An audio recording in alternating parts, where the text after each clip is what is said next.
Bienvenidos, mi nombre es Carlos Castro. Hoy vamos a ver el método de estimación de máxima verosimilitud. Recordemos que en el método de estimación de máxima verosimilitud tenemos que imponer un modelo estadístico bajo el cual suponemos que se generaron los datos. Estamos utilizando la notación donde tenemos L como función de Y de los datos y el parámetro que nos representa la función de verosimilitud en logaritmos. Planteamos este método de estimación como un problema de optimización porque pertenece a la familia de estimadores extremo. Por lo tanto, queremos encontrar el valor del parámetro que maximiza la función de verosimilitud. Como es un problema de optimización, lo resolvemos calculando las condiciones de primer orden, donde tenemos que la condición de primer orden, la derivada de la función de verosimilitud con respecto al parámetro de interés, equivale a lo que denominamos el score. Y la segunda derivada es el hessiano. A partir del score e igualándolo a cero, vamos a encontrar la forma del estadístico. Esta ecuación es también conocida como la ecuación de estimación. En el mejor de los casos, vamos a poder despejar el parámetro de interés en función de los datos y por lo tanto vamos a tener la forma del estadístico. En otros casos, no vamos a poder despejar esa función, pero vamos a poder evaluarla numéricamente para mirar dónde encontramos el valor del parámetro que haga que el score sea igual a 0. Recordemos algunas propiedades del estimador de máxima verosimilitud. Primero, es un estimador consistente porque converge al verdadero valor poblacional del parámetro. Segundo, tenemos la propiedad de normalidad asintótica que nos dice que este estimador tiene una distribución normal centrada en el valor verdadero del parámetro θ sub 0, el valor poblacional, y tiene la varianza igual al inverso de la matriz de información de Fisher. Esto quiere decir que el estimador de máxima verosimilitud alcanza la cota de Cramer-Rao por definición. ¿Cómo podemos calcular esa cota de Cramer-Rao? Tenemos, de acuerdo a lo que habíamos estudiado anteriormente, esta propiedad de eficiencia en el sentido en que el método de máxima verosimilitud nos va a dar un estimador que alcanza la menor varianza y hace la mejor utilización de la información disponible. Si no tenemos un problema de especificación, es decir, escogemos adecuadamente la distribución que verdaderamente generó los datos, vamos a tener que la matriz de información de Fisher la podemos medir de dos maneras. Calculando el negativo del valor esperado del hessiano, que sería la segunda derivada de la función de verosimilitud en logaritmos, o también podemos calcular esta misma información de Fisher como el producto de los scores.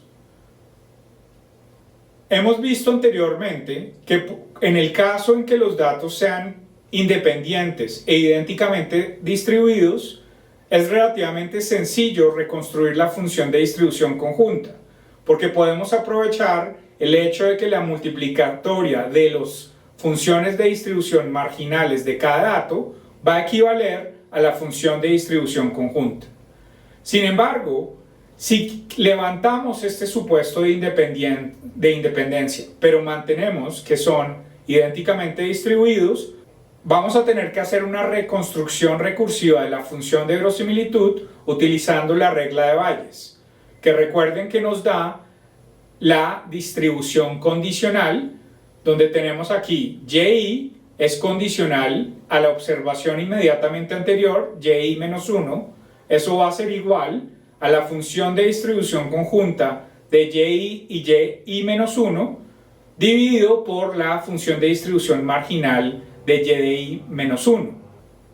Si pasamos lo que está en el denominador al otro lado del igual, vamos a tener una forma de siempre expresar la función de distribución conjunta. Por lo tanto, primero arrancamos con los primeros dos datos, y1 y y2. Tenemos la función de distribución conjunta de y1 y y2, y esa nos va a definir cuál es la función de distribución de y2 dado y1. Va a ser la función de distribución conjunta de y1 y y2 dividido por la función de distribución marginal de y1. Luego vamos a calcular la función de distribución conjunta de y1, y2 y y3 como la función de distribución condicional de y3 dado y1 y y2, y eso va a estar multiplicado por la función de distribución conjunta de y1 y y2. Pero ya habíamos visto que esta función de distribución conjunta de y1 y y2 no es otra cosa que la función de distribución condicional de y2 dado y1 multiplicado por la marginal de y1. Por lo tanto, si ahora consideramos todos los datos dentro de la muestra, es decir, de y1 hasta yn, entonces vamos a tener una forma recursiva que está considerando la función de distribución condicional del dato actual en función de los otros datos, y por lo tanto vamos a tener la última expresión como la función de distribución conjunta de los datos, que va a ser la productoria de la función de distribución condicional del dato actual en función de del vector de datos anteriores, multiplicado por el primer dato, que va a corresponder a la marginal de y1. Así como vimos que el problema de máxima verosimilitud es un problema de optimización, podemos realizar un problema de optimización restringido. ¿En qué casos es esto interesante? Cuando imponemos ciertos valores a los parámetros o a los conjuntos de los parámetros. Supongamos que tenemos dos parámetros, θ1 y θ2, y queremos imponer que θ1 más θ2 es igual a 1. Eso lo podemos introducir como una función de los parámetros, donde esa función va a ser θ1 más θ2 menos ese valor 1 igual a 0. Ahí vamos a tener una función de los parámetros que es igual a 0. Por lo tanto, si nos interesa estimar unos parámetros que cumplan ciertas restricciones, vamos a buscar dónde se intersecta ese máximo valor de los parámetros que maximiza la función de verosimilitud, pero que a su vez cumple con la restricción que hemos impuesto. Cuando vamos a resolver el problema restringido, tenemos que queremos maximizar la función objetivo sujeta a esa restricción. Le vamos a colocar un multiplicador de Lagrange equivalente a lambda que va a ir multiplicando la restricción, y esa va a ser nuestra nueva función objetivo. Vamos a tener unas condiciones de primer orden cuando derivemos con respecto al conjunto de parámetros de interés. Adicional a eso, vamos a tener una derivada con respecto a lambda, y eso nos va a dar la restricción que hemos impuesto sobre los parámetros. En algunos casos tenemos una gran cantidad de parámetros dentro de la función de verosimilitud y quizás queremos facilitar la solución del problema. Supongamos que vamos a considerar que la función de verosimilitud tiene dos parámetros relevantes, alfa y beta. Ese va a ser el espacio que representa θ, que es el conjunto de todos los parámetros. Por lo tanto, queremos encontrar los parámetros alfa y beta que maximicen la función de verosimilitud. Pero ahora vamos a solucionarlo en dos etapas, y eso es lo que se va a conocer como la concentración de la función de verosimilitud. Primero vamos a suponer o vamos a fijar el valor de beta. Y fijando ese valor de beta vamos a encontrar la solución a maximizar el problema de verosimilitud con respecto a alfa dado beta. Eso nos va a dar un valor de alfa óptimo, pero ese valor de alfa óptimo va a ser precisamente función de beta.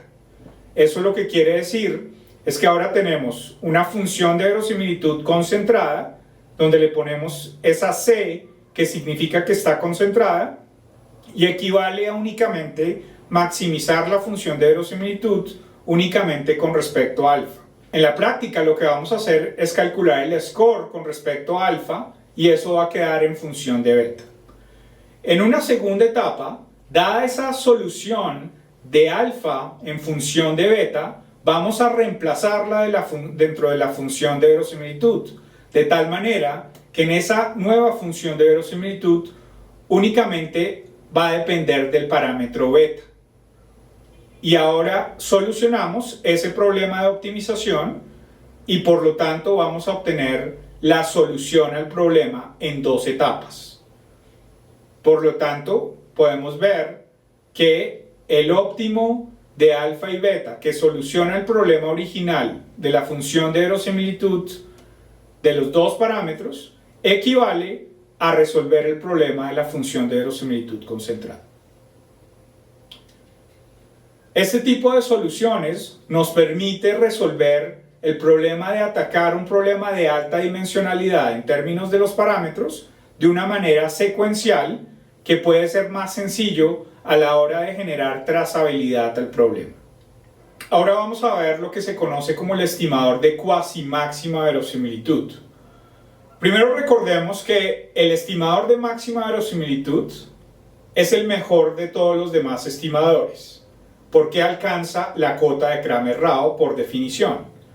Pero eso solo es cierto siempre y cuando no tengamos un error de especificación, es decir, que hayamos escogido el proceso generador de los datos o el modelo estadístico que verdaderamente generó los datos. Eso es muy difícil de saber porque nosotros generalmente cuando realizamos la estadística sobre una muestra de datos no sabemos exactamente cuál es el verdadero proceso. Por lo tanto, siempre estamos muy sujetos a cometer estos errores de especificación. ¿Cuál es la implicación de este error de especificación?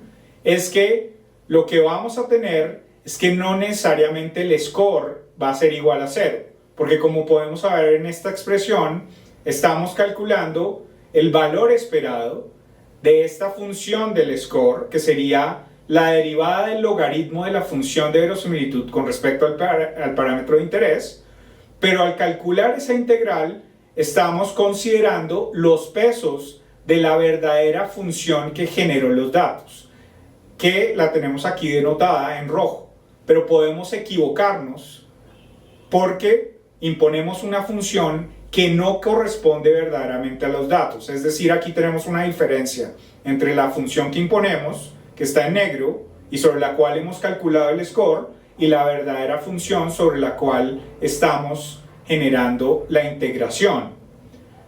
¿Qué va a suceder en este caso? Cuando hay un problema de error de especificación, el score no necesariamente va a ser igual a 0. Sin embargo, vamos a tener unos casos en que este problema de mala especificación no es tan grave porque coincidencialmente podemos tener que el score de dos distribuciones diferentes coinciden. Esto va a suceder porque pertenecen a una misma familia. Recuerden que hemos estudiado antes la familia exponencial de distribuciones y es la posibilidad de que la fórmula matemática de diferentes distribuciones se pueda escribir de cierta manera. Vamos a tener una gran cantidad de distribuciones que pertenecen a la familia exponencial. Por ejemplo, si consideramos la gaussiana, si nos interesa su media y consideramos como conocido su varianza, esta pertenece a la familia exponencial. También la distribución exponencial pertenece a la familia exponencial, la distribución de Poisson, la gamma, la binomial negativa, la distribución de Bernoulli, la binomial, la multinomial. En todas ellas vamos a ver que para ciertos parámetros de interés el score va a coincidir. Por lo tanto, si suponemos que nuestros datos pertenecen a la gaussiana, derivamos el score, pero en verdad pertenecían a la distribución de Poisson, tenemos la ventaja de que los scores matemáticamente van a coincidir y nos van a dar el mismo estimador. ¿Qué sucede en estos casos cuando el score coincide, aun cuando tenemos un problema de mala especificación? Eso nos va a dar las propiedades óptimas en el caso de estimación de cuasi máxima verosimilitud, precisamente porque el score coincide, aun cuando existe un error de especificación, vamos a tener consistencia del estimador. Sin embargo, no todo lo vamos a recuperar. El estimador va a ser asintóticamente normal, pero no va a alcanzar la cota de Kramer-Rao, precisamente porque no es exactamente el verdadero proceso que generó los datos. Entonces vamos a tener un problema de eficiencia. ¿Cómo se ve reflejado ese problema de eficiencia? Se ve reflejado en que ahora la varianza del estimador no va a coincidir con la cota de Kramer-Rao, que va a corresponder al inverso de la matriz de información de Fisher. Ahora vamos a tener una varianza del estimador para el estimador de cuasi máxima verosimilitud, que se conoce como la varianza tipo sándwich. Es conocida de esta manera porque en este caso podemos ver que cuando hay un problema de mala especificación, vamos a perder esa propiedad que la matriz de información de Fisher la podíamos calcular con el negativo del valor esperado del hessiano, porque coincidía también con el producto de los scores. Aquí no vamos a tener esta propiedad. Esos dos valores son diferentes por este problema de mala especificación. Por eso, esta forma tipo sándwich de la matriz de varianza y covarianza precisamente va a tener un componente que corresponde al hessiano, al negativo del hessiano, en valor esperado, pero también el producto de los scores. Y entonces, por lo tanto, la varianza de este estimador va a considerar el inverso de la matriz de información de Fisher multiplicado por el producto de los scores multiplicado por el inverso de la matriz de información de Fisher.